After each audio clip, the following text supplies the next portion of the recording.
So here's my plan. I'm going to use lifting weights to get in the best shape of my life despite being a little bit old. I don't mean fit and healthy, although that will probably happen anyway.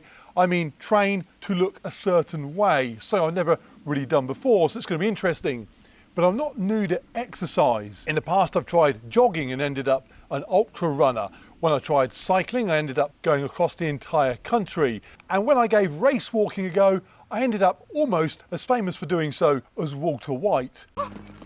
So where is lifting weights going to take me? Well, today it's to my workshop because my gym has arrived and it's flat packed. So as I make a start on that, let me just bring you up to speed. 6 months ago, we moved to this place in the countryside with lots of land and more importantly, a barn. And since then, my wife and I have renovated it internally, making half a gym and half a workshop. That has been a long process because we have absolutely no idea what we're doing. But what's in the box is hopefully the final piece of the jigsaw. A bit later in this video will be a mini tour of the gym and I'll explain my training going forward as well. These brown boxes, I assume, have all the weight stack in. They are ridiculously heavy. Oh no!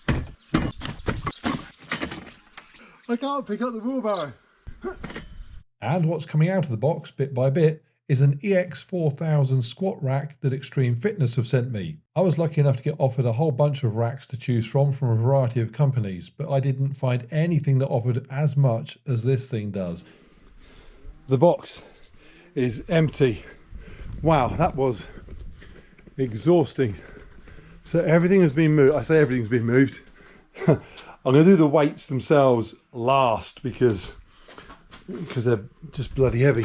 Everything's been moved into the gym.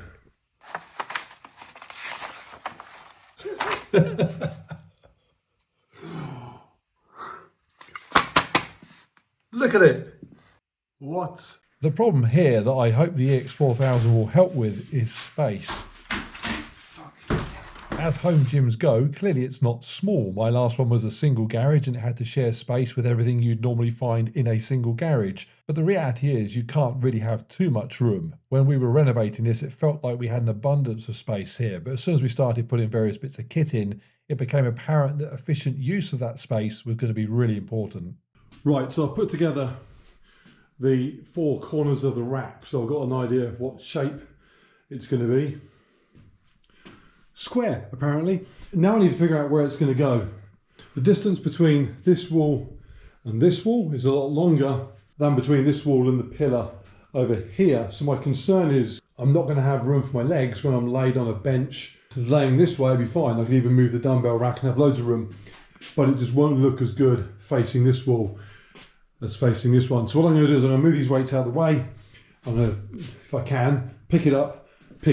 I'm going to drag it around to here and see how it looks. And in case it's not obvious, the reason that its location needs to get sorted before any more bits of metal get added to it is because it's becoming increasingly heavy. Right, so here's the current dilemma. On the uprights here, it has these pins to store your weights on. It's these down here.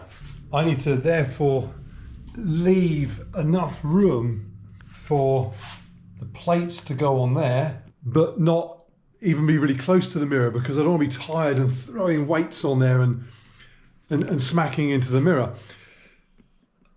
Not given how much the mirror cost.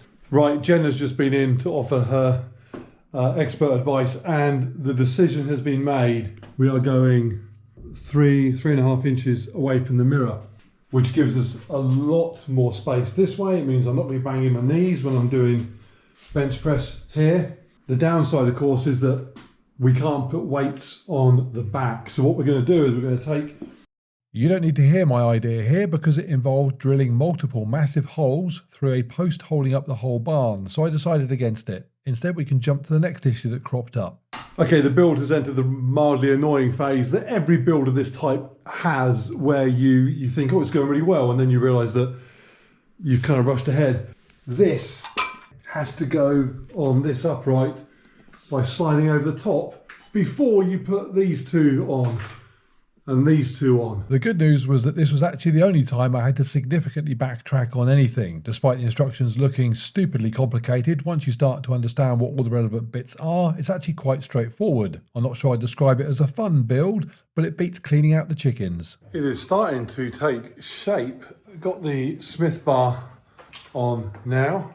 The next step is this, to put the weight stacks on. I'm assuming you must build them on the machine because there's no way that I can think of to lift them into place afterwards. I mean, this is a good time to mention, this is not a one-person build. I don't know how I'm alive. I certainly don't know how the mirrors haven't been smashed yet. You need 2 people to build this. Really 3 if you want someone doing the coffees. Also, interesting aside, this section of wall up here was never done, never finished, because Jen thought it would be lovely to keep it looking original. How quaint would that be? That is lovely. The trouble is, it's full of holes and cavities and gaps. And I said, bugs and critters will live in there, and Jen said, no, they won't. Really? And why are there mouse droppings on top of the electrical pipe? There's a mouse in the house. So after a pleasant evening meal, during which I accused my wife of facilitating vermin to infest my gym, I got on with building the weight stack. And looking back at the footage of it now, it was definitely one of those jobs that if you were to repeat it, would only take a fraction of the time, having figured out the best way to go about it. Okay, it is late, it is dark outside. I think I'm done for today. I just put the pulley wire in, and I followed the pulley wire around. It's supposed to attach onto here, but it gets to here and that's it. It's not long enough, so I must have done something wrong. I'm too tired to figure out what it is, so I'm gonna have to worry about it in the morning. So the next morning I got up early, I built the second weight stack, and I left a voice message with Extreme Fitness to find out what was wrong with my wires. Right, apart from the cables, which I'm just waiting for a phone call on, it is pretty much done. I'm gonna better give you a proper tour of it very, very soon, along with the rest of the kit in here. It's exciting. I feel like I've built my own time machine. I can go back to how I looked when I was 35. Obviously not how I looked when I was 35, but how somebody who looked very good looked at 35. And I know what you're thinking, Mark, why do you even care so much about how you looked? Do you not have enough on your plate already with all the work you've got to do on the house here, or all the work you've got to do on the land here? Not to mention you've got goats on the way, you've already got sheep, you've already got hens, and we've never seen a cock that massive. Is that all not enough? Why do you care so much about how you look? I'll tell you after I tell you about something very cool I just got from Shocks, who are this video's sponsor, and probably delighted that they're now following the massive chicken joke. So I've been using Shocks for years, back before anybody was watching. I was hooked on listening to music as I exercise, and I've used them loads ever since. In fact, I've done pretty much all of my outdoor runs, going to the gym when it was open, using these. I've even used them in here on the bike, especially if it's late at night or early in the morning. I don't want music playing loudly in here. They've been absolutely perfect. And for running, I still do. The Open Run Pro 2 version. They recently sent me these, and I'm hooked. Hooked. It's worse than the chicken joke. So these are the Open Fit 2 Plus model. Still open ear, but obviously 2 individual units. Got Dolby Audio, got magnetic charging in the case, which is all very handy. But here's why I really like them. So running and cycling with the Open Run Pro versions, absolutely superb, love them. But I don't use them in the gym because they've also got the neck band. And if you're lying flat on the floor, so you're doing ab work or something, or you're lying on a bench and your head's on the back of the bench, the band can get in the way. Now, because of that, I used to use these, or rather this, but constantly falling out, hence why I've only got one of them left. But these things are going nowhere. It doesn't matter what I do in the gym, they are not coming off. Lincoln, come on. In fact, I like them so much that they are now my go-to for anything that isn't running or cycling. You can't tell you have them on. They're just so kind of lightweight and something or nothing, which is useful if you've got them in for ages. So I can be, as I was the other day, out on the tractor for hours and can't even tell I'm wearing them. I can have my phone in my pocket, my jacket, leave my jacket to one side, doesn't matter. Can take calls, can make calls, listen to my music, and obviously don't block my proper hearing at any time because they're open ear, which is important whether you're, I don't know, running a race, need to hear the marshals, running outside and need to hear traffic, or just hear and need to hear. There's not much to hear here. The only downside is that Jen loves them because she never liked the band behind the neck anyway, so now she's using them all the time. So yeah, very impressed. Check out the link in the description. Oh, and they got a flash discount on until June the 11th, so be quick. Right, the cables are all sorted. Going to give you a little tour in a moment, but first let me just explain the thinking behind my training going forwards, which you'll be seeing on here. In the past, I've always had a point to my training, so maybe a race in the diary or a challenge or something I was going to be doing and training towards. I don't have that anymore though. I don't have time with all that's going on around here for stuff like that. I just can't commit to those sort of goals, and I don't want to. I have done videos recently on how having those goals then achieved left me just really kind of questioning whether it was worth achieving them in the first place. But I do need a point. I need something that when I go to the fridge to get some chocolate, I can tell myself, no, don't, because, and then there's a point I can remind myself about. And you might think, well, in the past, you've trained to look a certain way before, you've done this already, but not really. In the past, whenever I focused on how I looked, it was always that I looked terrible and wanted to not look terrible. The problem with that is that once I looked just kind of better than average, then the motivation would dissipate. And looking better than average, that's not very high as bars go. So training to look really quite good for someone that's 50, that is going to be new for me. And I said at the very beginning, this wasn't about health and fitness as such. I think that a mix of, as I'm doing, working outdoors here a lot with lifting heavy weights is going to be beneficial for my long-term health. So I think there are plenty of positives to come from it, even if I'm not chasing PBs at park runs. And I'm realistic about it as well. I am 50, am I? No, I'm not. I'm 51. I'm nearly 52. I'm not intending to get or expecting to be able to get Jack Reacher jacked. So that's the plan. Put on some sensible amount of muscle, look good, have it impact my long-term health, and have it be a goal, a target, an objective. It doesn't really have an end date. There's no finish, so I can't achieve it as such and then get bored. It's also vague enough that I can't get overly fixated on how quickly I'm progressing towards it. As I said, my days of chasing aggressively goals are over. I just don't think the juice is worth the squeeze, not mentally anyway.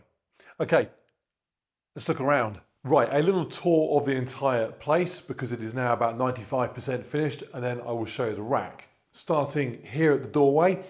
It's not particularly exciting, but I built it, so quite proud of that. Through in here is the workshop. Now, in very early videos, we spoke about how we were going to have this as a cardio room. This is going to be the cardio room. So imagine it's a completely blank canvas. But the reality was that we just needed the space as a workshop. It's a bit of a mess right now, but the fact it's a mess is an indication of how much it is being used. If we hadn't turned this into what it is, a place to keep all the tools, nothing that we've done here would ever get done.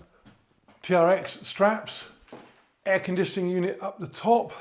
It's a little bit of a waste of space. It's a massive waste of space actually, but it is important that it had somewhere to go. This is just a storage area. Not quite sure if it's going to stay exactly like this at the moment.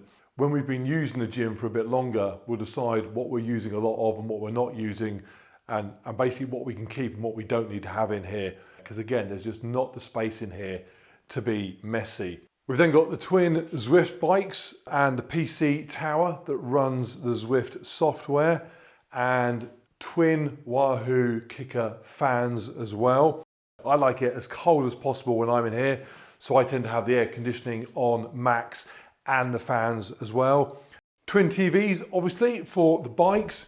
We've then got the Assassin adjustable dumbbells. I'll do a full review on these at a later stage because they are absolutely superb. They go all the way from 41.5 kilos all the way to 4 kilos if you want.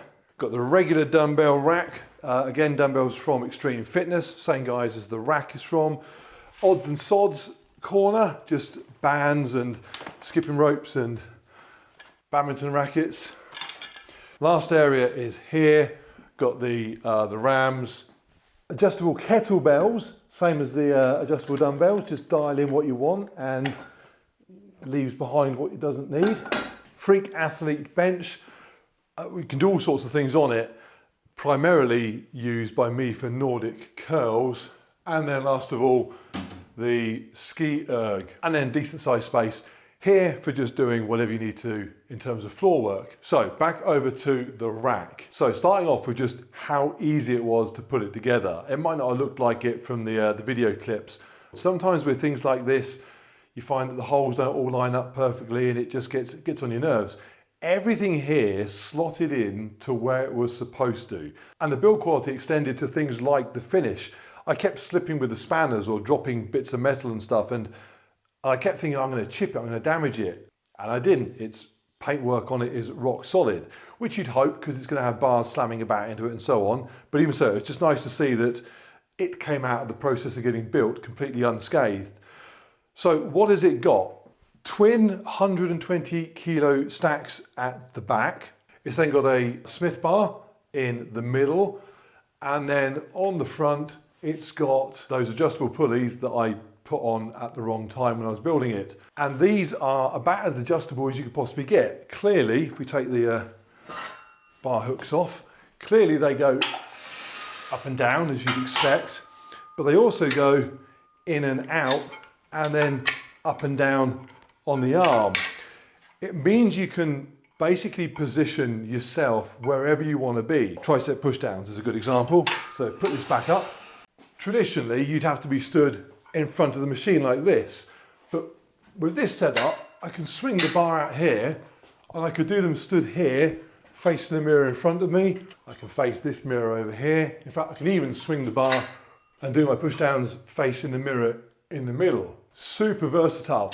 The other thing it allows you to do, obviously, is swing them right out wide. You've then got stuff like cable crossovers because you can put the arms as far apart as you need to get them. And then there's lots of just little handy things that I didn't even realize came with the rack until it arrived. So for example, there's an adjustable foot plate down here on the floor, which allows you to sit on the floor and do things like seated rows. It can come off, it can go on either side. Obviously you've got your bar hooks for putting your free weight bar on. At the back, it's got barbell hangers, so the barbells can hang neat and out the way. Again, with this, the more efficient use of space it can offer, the better. Obviously, your support racks, so these can come off. So if I'm doing bench press in here on my own or something, I can put my spotter bars in and not die underneath the weight if it comes down on top of me. It's got pad that goes on for sitting on, so you can do pull down work. Sit on there. There's a little pin with a retaining clip that holds the bottom in place if you want it to be rock solid. Having said that, it's going nowhere. And obviously you can then do your pull downs. And again, 120 kilo stacks. I'm 100 kilos, so I can do body weight plus 20 kilos. If I could do, come back to the chin bar in a minute because I need to make a modification to it. Also came with a landmine attachment. Again, there's just a quick release pin that goes through here, so you can stick this anywhere you like, and you've then got your landmine attachment on the end. So I can stand out where Jen's filming from with a barbell and do landmine work. And then it came with just a whole bunch of different grips and bars and stuff to use, which actually are quite interesting. I've always used for things like tricep pushdowns the rope with the balls on the end. These came with these really quite cool ergonomic grips for tricep pushdowns that when I first saw them I thought that's a bit gimmicky, but the minute I held them I thought that actually works perfectly. That's really quite clever. And the same with all the bars. Let me show you an example. So huge selection they came with, but all the grips on them are these kind of flat plates, which again, they look a bit weird until you actually hold them and you suddenly think that feels really ergonomic. So what we're going to do as we use this gear over the coming weeks, we'll decide which of these we're using most often and we'll then get them hung up somewhere convenient, and the ones that aren't used, put out of the way. That's going to be a bit of a kind of a running theme in here, working out what we're using and making sure it's available and putting stuff that isn't getting used out of the way. In fact, maybe even getting rid of it completely. We need to be quite ruthless in here. There's not the space for bits of kit to just kind of be cluttering around, taking up space if it's not being used. Now, going back to the weights, which I mentioned, obviously when I built it, I couldn't put the weights on the back of the machine because I've got the whole machine too close to the mirrors. My plan was to drill through this main pillar, lots and lots of holes, and put them on here, but that's obviously stupid. So what we're going to get instead are probably floor racks where you slot the weights in, a bit like a bicycle rack, and just have them placed on either side, which will mean moving some other bits of gear around to make room for that. But that's the likely solution there. In terms of other things that we need, there's not actually much. Those racks for the weights. Jen wants a bar for doing hip thrusts, a pad rather, to go on the bar for doing hip thrusts. I can't think of much else. Oh, they do a dip bar that hooks onto this, so we're going to get the dip bar. Oh, and talking of bars, coming back to the chin-up bar, the only problem that I encountered with this whole bit of kit is this. Because I went for the extension arms, which you don't have to get. As standard, it comes with pulleys that sit where you'd expect a high or low pulley to sit. What I'm about to explain wouldn't be an issue. Because I went for the long ones, when you push these arms up, they bump into the bobble on the end of the bar. If this bobble wasn't in the way, you could slide it all the way up. But obviously now, it comes back and it hits this. There's a few solutions to that. I could turn this bar upside down, but that's a bit daft because having a handle pointing up in the air isn't going to work for doing pulls on. I could get it remade by a local welder guy to just put it in a different configuration, which actually I might do because I'm 6'6". This is a 2.40 m high machine, so don't think it's small, I'm just oddly large. This bar could, for me, go even higher, so I might actually get it remade to go even higher still. My short-term solution, it sounds a bit dramatic, angle grinder off the bobbles on the end because it still allows me to get a wide grip on here and swing the bar back out. Other than that, there is absolutely nothing that I found fault with. I was kind of looking for faults. I was kind of thinking to myself, if I paid full price for this, what would I be disappointed about? And honestly, I can't really think of anything. What's going to be exciting is just the number of exercises that I can now do just right here. And the other benefit of it is that there's two of us in here working out at times. Because of the adjustable arms, we can swing these out and even work out at the same time on here using each of the stacks to ourselves. So Jen can be over there doing tricep push downs. I can be sat here doing lat pull downs or using the pulley for something else myself. Yeah, just incredibly versatile. Oh, and lastly, the bench that I keep stepping over. This is also from Extreme Fitness, about as adjustable as you could ever possibly want, up and down, as does the backrest for incline, decline position. The other cool thing about this bench is that it has the gap between the seat and the backrest, as most benches do when the two pivot, because otherwise there's not room for it to pivot. But if you're using it flat like this, it's also got the adjustment to slide the two together so you have no join between the two, so it's more comfortable to lay on. So impressed with that again. So in summary, we really could not be happier with how this has all turned out in here. Bearing in mind how it looked when we came here 6 months ago, clearly it is transformed, but it's transformed into pretty much exactly what we had the vision of it being. Squat rack's going to go here with a big high chin-up bar on it. Dumbbell rack, just storage. As I say, some decent lighting up. So this spot here is where the Kawasaki is going to live. It has absolutely everything we could possibly need. And a mouse.